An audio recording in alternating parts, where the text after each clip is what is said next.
ఓం శాంతి. అలౌకిక సందేశం గురించి తెలుసుకుంటున్నాం కదా.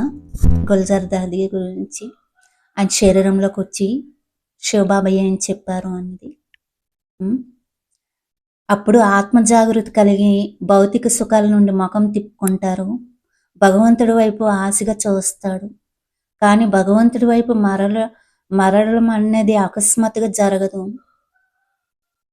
తన మునుపటి ప్రయత్నాల వల్లనే సుఖాన్ని పొందడంలో విఫలమయ్యానని అర్థం చేసుకున్న మానవుడు సుఖ సాధనకు మరింత సులభమైన మార్గాన్ని అన్వేషిస్తాడు.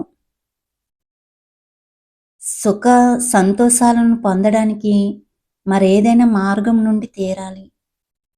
మనశ్శాంతిని పొందే మార్గం ఏమిటని ఆలోచిస్తాడు.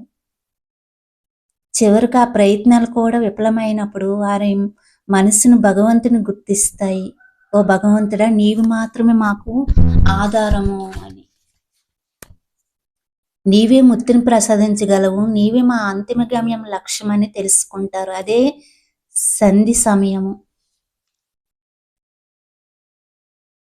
ఒకవైపు భగవంతుడే మా సమస్యను పరిష్కరించగలడు, వారే మా నిజమైన ఆధారమని అర్థం చేసుకుంటారు. మరోవైపు ఈ వికార ప్రపంచంపై తాము పెట్టుకున్న ఆశలన్నీ అడియాసలు అయినప్పటికీ విశ్వవ్యాప్తంగా వైరాగ్యం, త్యాగ భావనలు వెల్లవెత్తుతాయి. భౌతిక కోరికల కారణంగా వచ్చిన అలజడులను సద్దుమణిగేలా చేయగలిగింది ఈ ఒక్క పరివర్తన మాత్రమే. విశ్వంలోని అందరి దృష్టి భగవంతుని వైపే ఉంటుంది.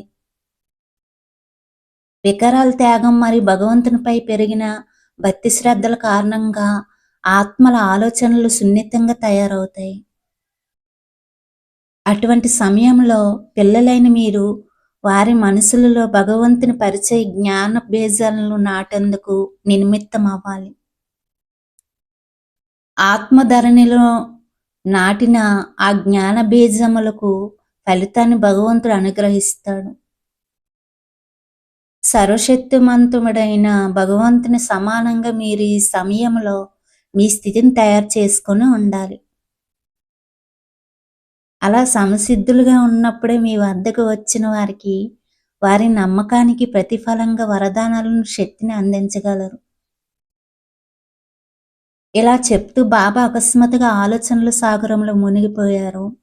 ఏదో విషయం గురించి బాబా ఆలోచిస్తున్నారని అనిపించింది. కొద్దిసేపటి తర్వాత నేను ఇలా అడిగాను, బాబా ఇప్పుడు మీరు ఎక్కడికైనా వెళ్ళారా అని. అవును అని బాబా ఇలా జవాబిచ్చారు. పిల్లల వర్తమాన స్థితి మరియు అంతిమ స్థితి గురించి బాబా ఆలోచిస్తున్నారు. కొంతమంది పిల్లలు ఇంకా టెన్షన్ మరియు అటెన్షన్ మధ్య ఊగిసలాడుతూ ఉన్నారు. మధురమైన పిల్లలకు నీవు ఈ సందేశాన్ని అందించాలి. శివబాబాను ప్రత్యక్షం చేయడం ఫిబ్రవరి 1981లో మీరు చేపట్టబోయే మహాయజ్ఞము అనే కార్యక్రమం కోసం మీరు అందరూ మీ సంపూర్ణ స్థితి ద్వారా శివబాబాను ప్రత్యక్షం చేయాలనుకుంటున్నారు. దీనితో పాటు విశ్వంలోని వాతావరణాన్ని పరివర్తన చేసి అందరిలో లోతైన అవగాహన తీసుకురావాలి. మనస సేవను చేయండి అని అన్నారు. మనసు సేవ చేయమన్నారు. పిల్లలలోని ఉల్లాస ఉత్సాహాలను చూసి బాబ్దాదా చాలా సంతోషిస్తున్నారు. బాబ్దాదా ఇంకా ఇలా చెప్పారు, భవిష్యత్తు కోసం కూడా నిరంతరం సంతోషం మరియు భాగ్య స్మృతులతో ఉండండి అని. అంతేకాక ఇతరులకు కూడా సంతోష ఖజానాలను పెంచుతూ ముందుకు సాగుతూ ఉండండి. ఈ విధంగా మీరు పురుషార్థంలో ముందుకు వెళ్ళగలరు అని చెప్పారనమాట. గుల్జర్ దాదీలకు వచ్చి ఈ అలౌకిక సందేశాన్ని శివ పరమాత్మ ఇచ్చారు. పతనం నుండి మళ్ళీ ఉన్నతంగా మళ్ళీ భగవంతుని వైపు బుద్ధి ఎలా మారుతుంది ఏంటి అనేది చెప్పారు కదా. ఓం శాంతి.